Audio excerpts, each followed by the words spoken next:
Okay guys, I want to show you some positions from this book because I believe a lot of people continue to do the tactic training and they don't understand that in order to evaluate and understand chess, they need to understand the strategy. And why do I say so? Because many comments were aimed at what's the rating of these exercises. The problem is not the rating, the problem is the fact that you are not able to evaluate and understand the position. So nobody taught you that, and so you think the rating will magically tell you if you can solve this position that you see here. And it's not gonna work like that. And I have noticed this also in freestyle chess. In many of the comments there was, oh, when I see chess I can evaluate the position. When I see freestyle chess I don't understand anything. Again, it's not true. It's the same thing. It's the same identical thing. The proof is in the fact that Magnus Carlsen is still the best. You know? It's not that magically in freestyle chess he became the player 100. No, he's still as dominant as always, which means he understands the position better than anyone else. And so if we want to improve our chess, we need to understand the position in a way that is not only force moves.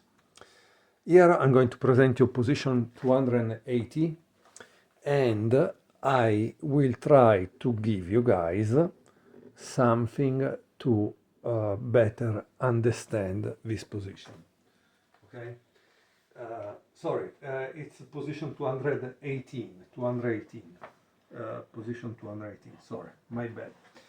Now, I brought this book by Jacob Agard because he writes this. No, he said that one of his projects was like to have 20-25 questions that you should ask yourself, but in reality he arrived to the idea that you need only 3 questions. So the first 3 questions that you should just check, it's always the same, no? The one that you check in tactical training, which is, can I get check? Can I take something? Or can I attack something?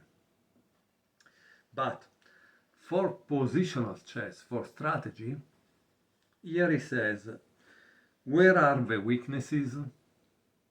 So you need to understand where are the weaknesses. What is a weakness? If you are not able to answer that, you understand that your chess needs some improvement, right? A weakness, for example, is a piece that is unprotected, right? That's a weakness. A weakness is a square that cannot be protected because you already move your pawns. So those are squares that cannot be protected, so they are weaknesses, right? Then he asks, which is the worst place piece in this position? Which is the worst play piece?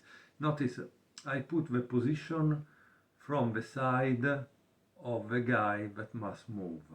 Okay, so it's black to move. And you need to decide which is the worst played piece in this position, for example. And then the question number 3 is what's your opponent idea?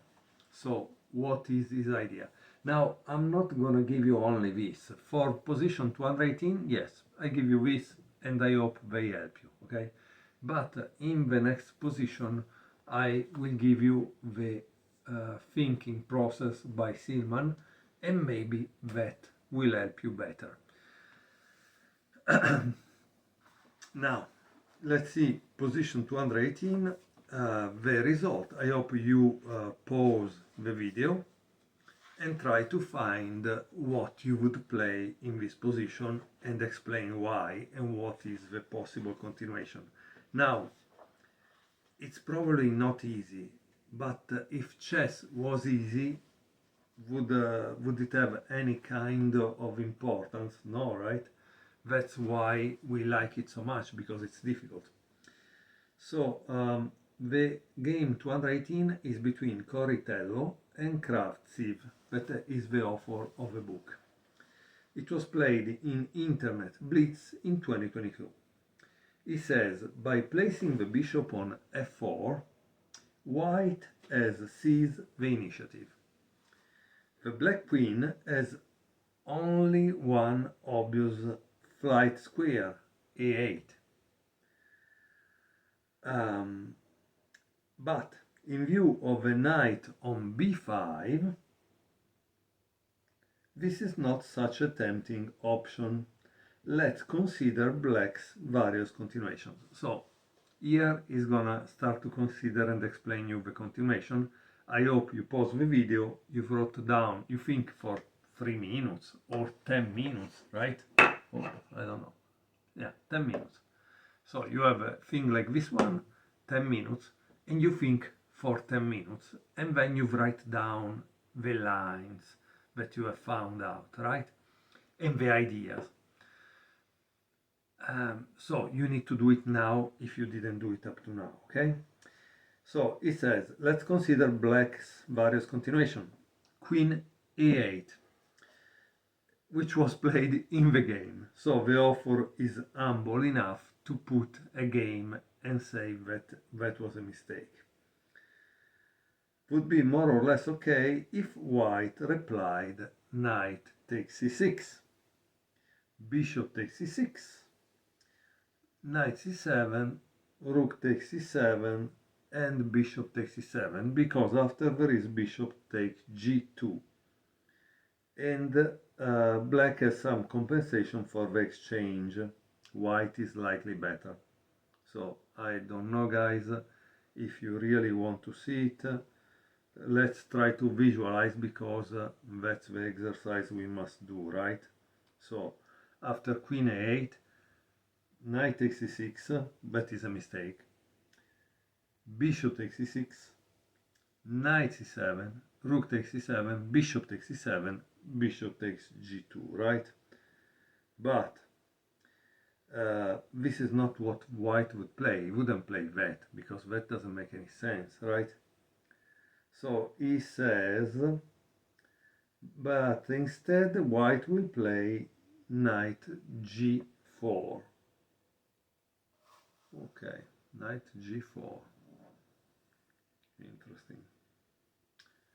Knight d5, attacking the bishop on f4. Bishop takes d5, e takes d5, and queen f3.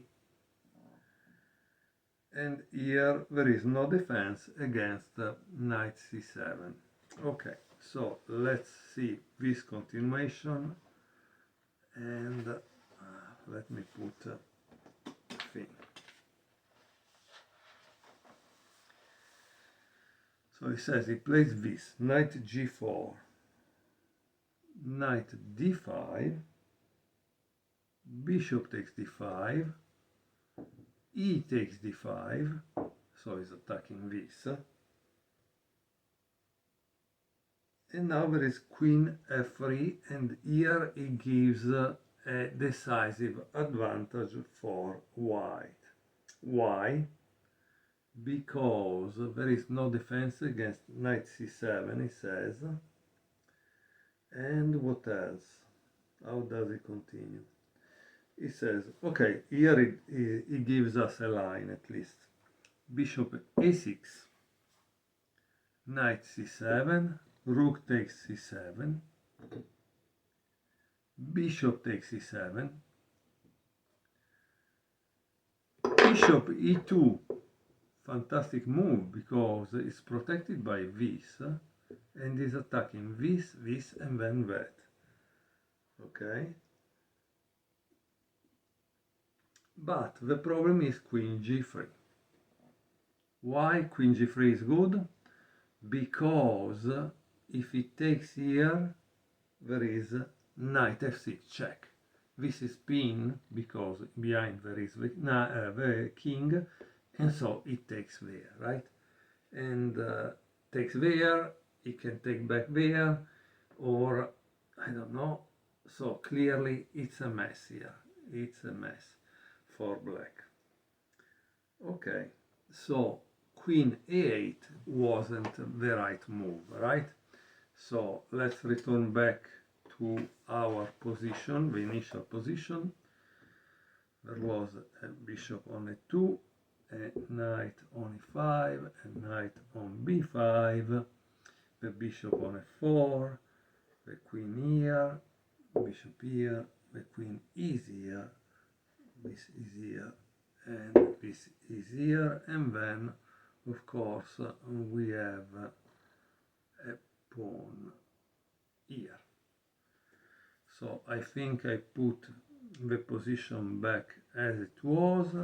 Yes, I did. And let's continue to see. It says bishop a6 is the most natural move, but after bishop c4, white is decidedly better, and here gives another line. Then he gives a6, also dubious, not so good. So guys, do you know which one is the best move in that position? The best move is bishop a8. Here it says, taking advantage of the fact that the bishop on f4 is not protected.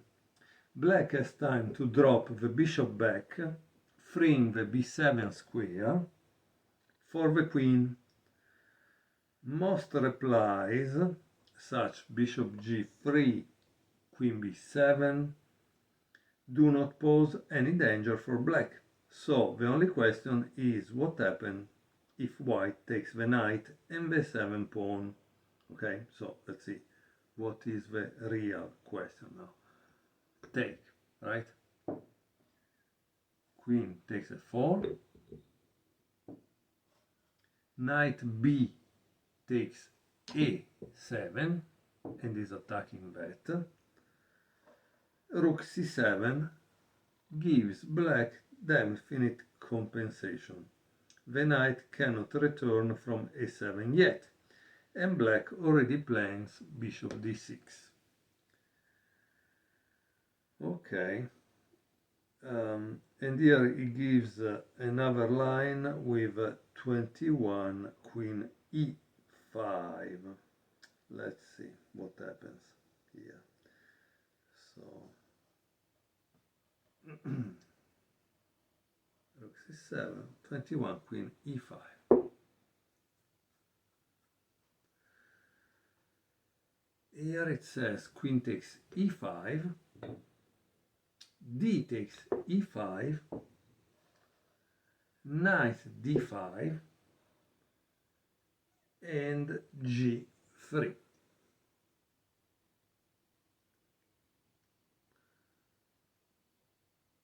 And here it gives another possible line, that is bishop takes e6, knight takes e6, rook e c8. And now white can play a very interesting move, which is rook takes d5, e takes d5, bishop takes d5, and here he says with a comfortable position,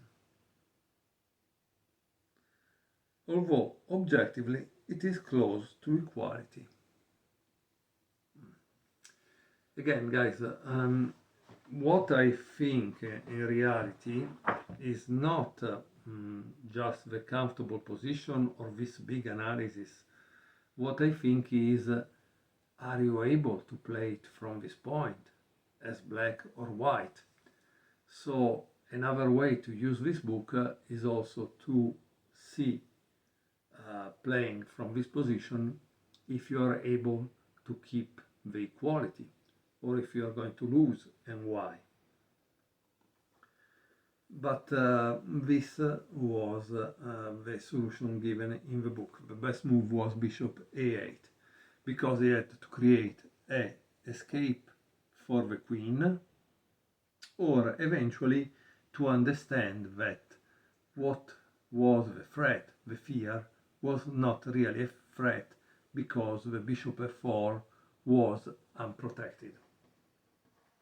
Okay, I thank you for watching the video. This was game 218, or position 218, from the book 400 Chess Strategy Puzzle. Thank you very much.